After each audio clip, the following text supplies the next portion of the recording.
Hey everyone, Chef Mark here at Appliance Factory, Mattress Kingdom. I'm back in the laboratory and I'm here to talk to you about something that's really important in cooking, preheating a pan. So the other day I was cooking with some friends and they asked me, how do you know when your pan's preheated? And I'm like, you just do. You just set your hand here, you can feel how warm it is. They go, no. What is the difference between not hot enough, perfect, and too hot? And I said, you know what? That would make a fantastic video. So here we are. Okay, I'm preheating this pan. When you preheat your pan, you want your pan to be clean, dry, and empty. So nothing in it. Clean, dry, and empty pan will never burn. This can sit here pretty much indefinitely. You could go mow the lawn, check the mail, walk the dog, come back. Pan will just be preheating.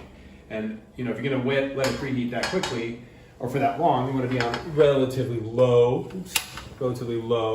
burner. But if you're in a hurry, yeah, go ahead. You can preheat it on high if you want.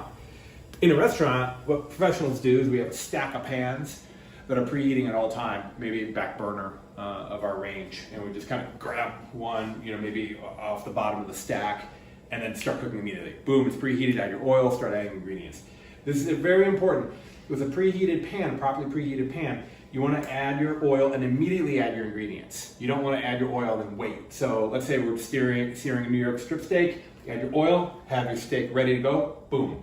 And one of the benefits of having your pan preheated is that you don't get splatter, right? So that moisture that is left in whatever you're cooking, steak, vegetables, hits the oil, immediately turns to steam, dissipates in the air, you don't have splatter. With a cold pan, cold oil, you add your steak, you bring it up, the moisture starts to evaporate or come out of the steak or vegetables, hits that oil, splatters. It becomes, oil and water don't mix, particularly hot oil. I worked in a restaurant where a guy would throw some water in the pan to see if it was hot enough. It's a terrible idea. That oil is going to splatter and hit you in the arm, and then you're going to have burps. So, okay, here's how I like to tell my pan's hot enough. I take my hand and I just set it right over the pan. I don't touch the pan. And what I'm feeling for is good heat radiating out of the pan. Almost like a really hot, like heater duct in your home. You want it hot. This particular pan, I can even smell just some of the residual. I can smell, it smells hot enough. And in fact, it's almost too hot. So what I'm gonna do is I'm gonna fan it a few times before I add my oil. Watch this, okay? Boom, see how that oil immediately starts to move. A thin veneer of oil is all you need. That's enough oil in there to saute, okay? And boom, add your steak in there. I guarantee if I had a steak and I toss it in there, I'd have that nice sound, right? You know you're doing it right.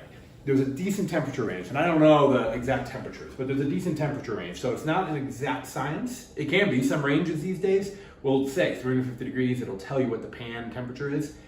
You don't need that. Just get a good preheat. And the way to do that is to practice. Every time you're cooking, practice preheating your pan. You'll get a feel for it. All right, so let me show you what happens when the pan is too hot. All right, we're gonna make some smoke. My pan is getting too hot, okay? If this happens to you, your pan gets too hot, you're gonna start over. And don't just start over with new oil. I want you to start over with a whole new pan. Same thing if your pan's too cold. Start over, wipe the pan out, start over. This happens, new pan, new oil. I used to teach in a culinary school and I could taste it when one of my students would burn the oil, pour it out, and then use the same pan immediately. It adds a bitter and burnt undertone to the flavor of anything you're cooking. Okay, so here we go. This pan, you can see it's smoking. It's literally smoking. And that's just because I wiped it out a little bit, right? And you can see, because it's not perfectly clean, it's actually starting to burn a little bit. And when I add the oil, I'm just gonna add a small amount for effect, okay? All right. And we have burnt oil. And I can tell that because I can see the oil just change temperature, change color almost immediately. And we're smoking, so that's too hot. If you add, and see how it's starting to burn the bottom of the pan, right? It's actually starting to cake on the bottom of the pan and burn. Obviously, that would be the wrong temperature. And I'm just gonna kind of let it get hot. If it stays this hot, it'll actually catch on fire, so I'm gonna turn it off.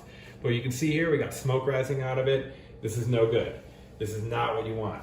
The way you can fix this, one way to fix this, if you do have a fire, obviously don't add oil or water to it. Salt does a great job of kind of helping to dissipate the temperature, kind of cover up the oil, absorbs it a little bit. That's a really safe way I'm using kosher salt here. That's a really safe way to kind of put a fire out in the kitchen. In a commercial range, in a restaurant, you know, we get an oil spill, goes up. You just systematically just start throwing salt on it. It's like just a response in a pro kitchen. So you can do that at home. Another great tip at home, you got a vent up here. Maybe you got an OTR microwave, or you got a vent. You know, if I get really smoky like that, which happens to me all the time, sometimes I get sidetracked and my pan gets too hot, I just hold it up against the vent. You know, assuming your vent is vented to the outside, and I just lift it up right up against the vent, and I just let the vent do the work.